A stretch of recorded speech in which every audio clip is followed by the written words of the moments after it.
Hi, I'm Madeline Bennett and welcome to this head-to-head video review of the Samsung Galaxy Tab versus the Apple iPad. As you can see, the Samsung Galaxy Tab is quite a bit smaller than the Apple iPad. It measures 190 by 120 by 12 millimeters deep, and it weighs only 385 grams. So it's really easy to hold, and also it's easy to type on the keypad. If I bring the keypad up, you'll see that you can actually move your fingers across the screen because it's that bit narrower than the iPad. It runs a 1 GHz ARM Cortex A8 processor, and it offers 512 megabytes of memory and 16 gig of storage. You can upgrade that to 32 gig with the micro SDHC slot. With the iPad, obviously it's as you can see, it's a much larger device. It measures 243 millimeters by 190 by 13.5 millimeters deep, but it's a much more weighty 730 grams. So with this device, I definitely found that after a minute or so of holding it, I wanted to find a surface to put it down on or use it in my lap, unlike the Galaxy Tab where it's light enough that you can hold it for long periods. In terms of typing on here, as you can see, it's not so easy to get your fingers across the keypad. So again, it's going to be a case that you need to put it down and type when it's on a surface on your lap. If we go back to the home screen. The iPad has a 9.7-inch 1024 by 768 LED backlit screen. This compares to the Galaxy Tabs, which has got a 7-inch screen, resolution of 1024 by 600. So they're pretty comparable, but the iPads is that a slightly more crisper, as you can see with the two displays here. The iPad also runs a 1 GHz processor. It's Apple's own A4 version, and it comes in a 16, 32 or 64 gigabyte capacity.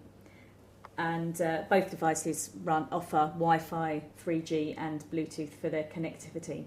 In terms of the battery life, Apple's iPad runs to about 10 hours, whereas the Samsung Galaxy Tab, in our test, we found that a single charge would last you for a couple of days of use, and Samsung quotes about about 7 hours for video playback, and so quite a decent battery in the Galaxy Tab. The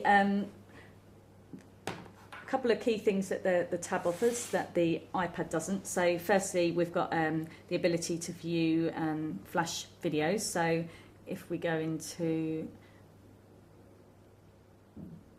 the BBC site,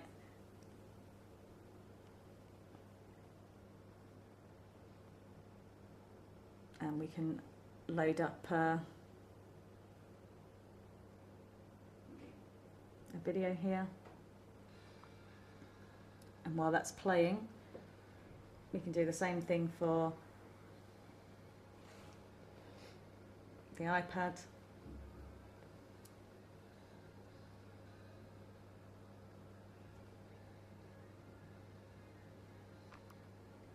But as you can see, can't access that on the iPad.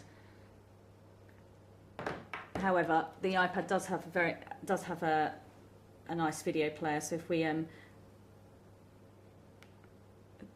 if we bring up V3, actually let's bring it up on here, so we can look on the V3's YouTube site.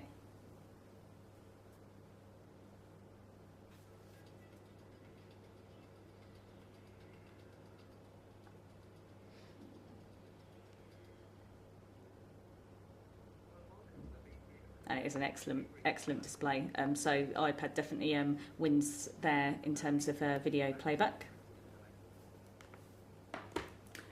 Another couple of things to point out on the Galaxy Tab is that it offers phone capability. How much you'd want to use this for a phone, I'm not sure. I wouldn't really want to be walking around holding it to my ear, but you can use it through the headphone jack on the top of the device, or you can have it on speakerphone.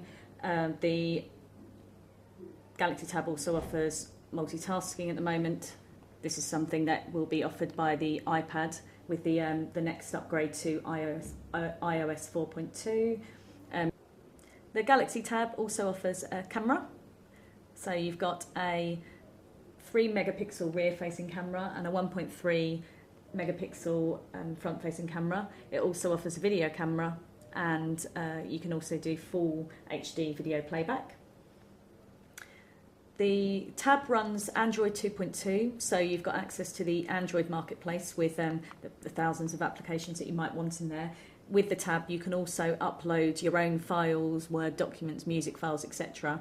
Through the proprietary Samsung connector on the bottom of the device.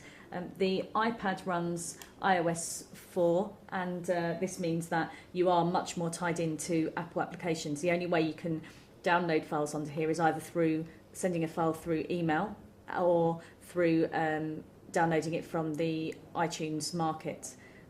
Although there are specifically applications for businesses in here, so you've got quite a wide range of business applications in the iTunes market that you can make use of. In terms of price, quite a similar price for both devices.